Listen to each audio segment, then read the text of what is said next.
ఇక్కడ మనం డిస్కౌంట్ ఇచ్చే ప్రోగ్రాం రాద్దాం. ముందుగా వాటి క్రైటీరియా ఏంటో చూద్దాం. 1000 ఐటమ్స్ దాటితే 10% డిస్కౌంట్ ఇవ్వడం జరుగుతుంది.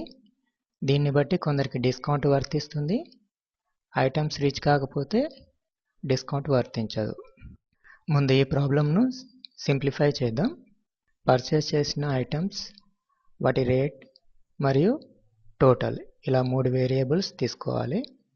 అప్పుడు ఫార్ములా ఏమవుతుందంటే total equal to items into rate.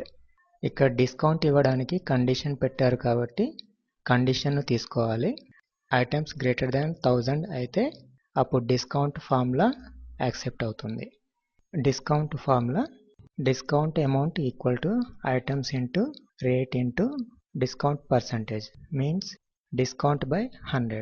ఒకవేళ 1000 కంటే ఎక్కువ పర్చేజ్ చేసిన వాళ్ళు పేమెంట్ చేయాల్సిన యాక్చువల్ అమౌంట్ ఏమవుతుందంటే దీన్ని టోటల్ 2గా తీసుకుందాం. Total 2 equal to items into rate minus discount amount. Condition reach కాని వాళ్ళు టోటల్ అమౌంట్ పే చేయాలి. రీచ్ అయిన వాళ్ళు టోటల్ 2 అమౌంట్ పే చేయాలి. సో దీన్ని బట్టి ఇక్కడ కొన్ని వేరియబుల్స్ అవసరం అవుతాయి. ఐటమ్స్, రేట్, టోటల్, డిస్ అమౌంట్, డిస్, టోటల్ 2. ఇందులో ఐటమ్స్, డిస్ వేరియబుల్స్ ఇంటీజర్గా తీసుకోవాలి. మిగతా వాటిని ఫ్లోట్ వేరియబుల్గా తీసుకోవాలి. దీన్ని ఫ్లోచార్ట్ ద్వారా చూసినట్లయితే ముందుగా ఇన్పుట్ వాల్యూస్ తీసుకొని total equal to items into rate calculate చేసి టోటల్ను స్టోర్ చేసి ఉంచుతుంది. నెక్స్ట్ కండిషన్ చెక్ చేయాలి. Is items greater than 1000 true అయితే డిస్కౌంట్ క్యాలిక్యులేట్ చేయాలి. డిస్కౌంట్ 10% కాబట్టి dis equal to 10. Discount formula dis amount equal to items into rate into dis by 100. తర్వాత total amount నుండి డిస్కౌంట్ అమౌంట్ను తీసేయాలి. So total 2 equal to total minus dis amount. Pay చేయాల్సిన అమౌంట్ను display చేయాలి.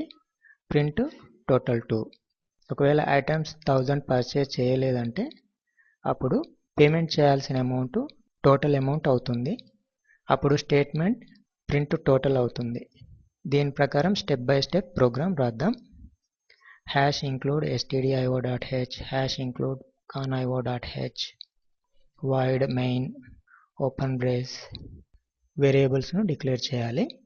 Integer items dis equal to 10. Discount value ఇక్కడే ఇవ్వచ్చు. Float rate total total 2 dis amount semicolon. ఇవి float variables. CLR/SCRతో అవుట్పుట్ స్క్రీన్ క్లియర్ అవుతుంది. printf open bracket double quotes enter items double quotes closing bracket semicolon. scanf open bracket double quote %d ampersand items closing bracket semicolon. Next printf open bracket double quotes \n enter rate of item double quotes closing bracket semicolon. scanf open bracket double quote %f double quote ampersand rate closing bracket semicolon. తర్వాత total అమౌంట్ను calculate చేద్దాం. Total equal to items into rate semicolon. Next condition రాయాలి. If open bracket items greater than 1000 closing bracket. ఈ condition true అయినప్పుడు number of statements execute చేయాలి కాబట్టి వీటిని బ్రేసెస్లో ఇవ్వాలి. Open brace dis amount equal to items into rate into dis by 100. Pay చేయాల్సిన amount total 2 equal to total minus dis amount semicolon. తర్వాత display statements రాయాలి. printf open bracket double quotes amount %f double quotes total closing bracket semicolon.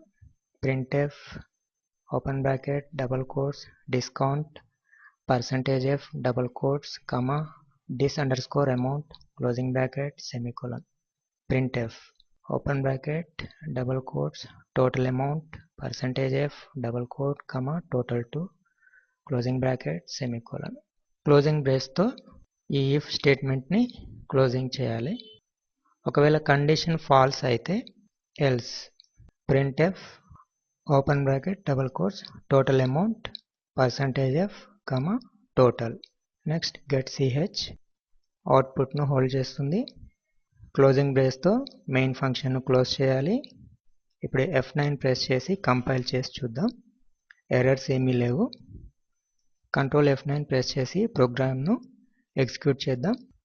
దీంట్లో values enter చేస్తే మనకు result ఇలా వస్తుంది. Thank you for watching this video. Please subscribe my channel.